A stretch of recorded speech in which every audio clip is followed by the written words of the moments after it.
किसी गांव में दो दोस्त रहते थे। एक का नाम हीरा था और दूसरे का मोती। दोनों में गहरी दोस्ती थी और वे बचपन से ही खेलना कूदना पढ़ना लिखना हर काम साथ करते आ रहे थे। जब वे बड़े हुए तो उन पर काम धंधा ढूंढने का दबाव आने लगा। लोग ताने मारने लगे कि दोनों निठल्ले हैं और एक पैसा भी नहीं कमाते। एक दिन दोनों ने विचार विमर्श करके शहर की ओर जाने का फैसला किया। अपने घर से रास्ते का खाना पीना लेकर दोनों भोर होते ही शहर की ओर चल पड़े। शहर का रास्ता एक घनी जंगल से होकर गुजरता था। दोनों एक साथ अपनी मंजिल की ओर चले जा रहे थे। रास्ता लंबा था, सो उन्होंने एक पेड़ के नीचे विश्राम करने का फैसला किया। दोनों दोस्त विश्राम करने बैठे ही थे कि इतने में एक साधु वहां पर भागता हुआ आया। साधु तेजी से हाँफ रहा था और बेहद डरा हुआ था।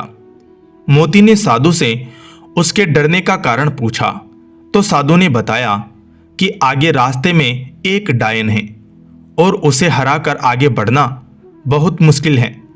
मेरी मानो तुम दोनों यहीं से वापस लौट जाओ। इतना कहकर साधु अपने रास्ते को लौट गया। हीरा और मोती साधु की बातों को सुनकर असमंजस में पड़ गए। दोनों आगे जाने से डर रहे थे। दोनों के मन में घर लौट जाने का विचार आया, लेकिन लोगों के ताने सुनने के डर से उन्होंने आगे बढ़ने का निश्चय किया।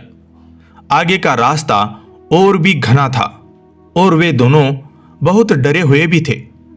कुछ दूर और चलने के बाद उन्हें एक बड़ा सा थैला पड़ा हुआ दिखाई दिया। दोनों दोस्त डरते हुए उस थैले के पास पहुंचे। उसके अंदर उन्हें कुछ चमकता हुआ नजर आया। खोलकर देखा तो उनकी खुशी का कोई ठिकाना ही न रहा। उस थैले में बहुत सारे सोने के सिक्के थे। सिक्के इतने अधिक थे कि दोनों की जिंदगी आसानी से पूरे ऐशो आराम से कट सकती थी। दोनों खुशी से झूम रहे थे। उन्हें अपने आगे बढ़ने के फैसले पर गर्व हो रहा था। साथ ही वे उस साधु का मजाक उड़ा रहे थे कि वह कितना मूर्ख था जो आगे जाने से डर गया। अब दोनों दोस्तों ने आपस में धन बांटने और साथ ही भोजन करने का निश्चय किया।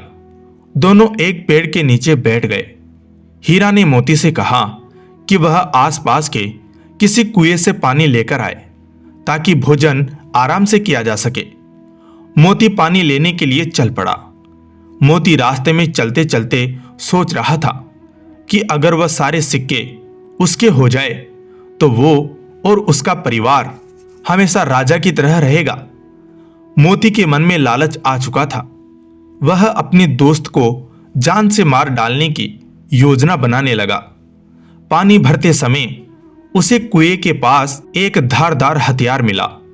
उसने सोचा कि वह इस हथियार से अपने दोस्त को मार देगा और गांव में कहेगा कि रास्ते में डाकुओं ने उन पर हमला किया था।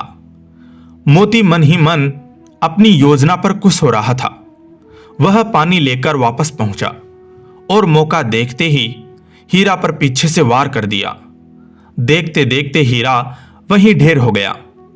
मोती अपना सामान और सोने के सिक्कों से भरा थैला लेकर वहां से वापस भागा। कुछ 1 घंटे चलने के बाद वह एक जगह रुका।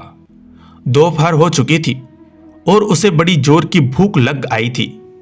उसने अपनी पोटली खोली और बड़े चाव से खाना खाने लगा। लेकिन ये क्या, थोड़ा खाना खाते ही मोती के मुंह से खून आने लगा और वह तड़पने लगा। उसे एहसास हो चुका था कि जब वह पानी लेने गया था तभी हीरा ने उसके खाने में कोई जहरीली जंगली बूटी मिला दी थी। कुछ ही देर में उसकी भी तड़प तड़प कर मृत्यु हो गई। अब दोनों दोस्त मृत पड़े थे और वह थैला यानी माया रूपी डायन जस का तस पड़ा हुआ था। उस साधु ने एकदम ठीक कहा था कि आगे डायन है। वह सिक्कों से भरा थैला उन दोस्तों के लिए डायन ही साबित हुआ। ना वो डायन रूपी थैला वहां होता, न उनके मन में लालच आता और ना वे एक दूसरे की जान लेते। यही जीवन का सच भी है।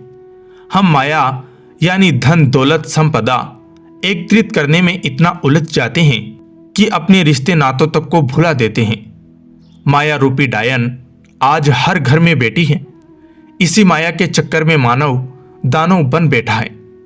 हमें इस प्रेरक कहानी से यह सीख लेनी चाहिए कि हमें कभी भी पैसे को जरूरत से अधिक महत्व नहीं देना चाहिए और अपनी दोस्ती अपनी रिश्तों के बीच में इसको कभी नहीं लाना चाहिए।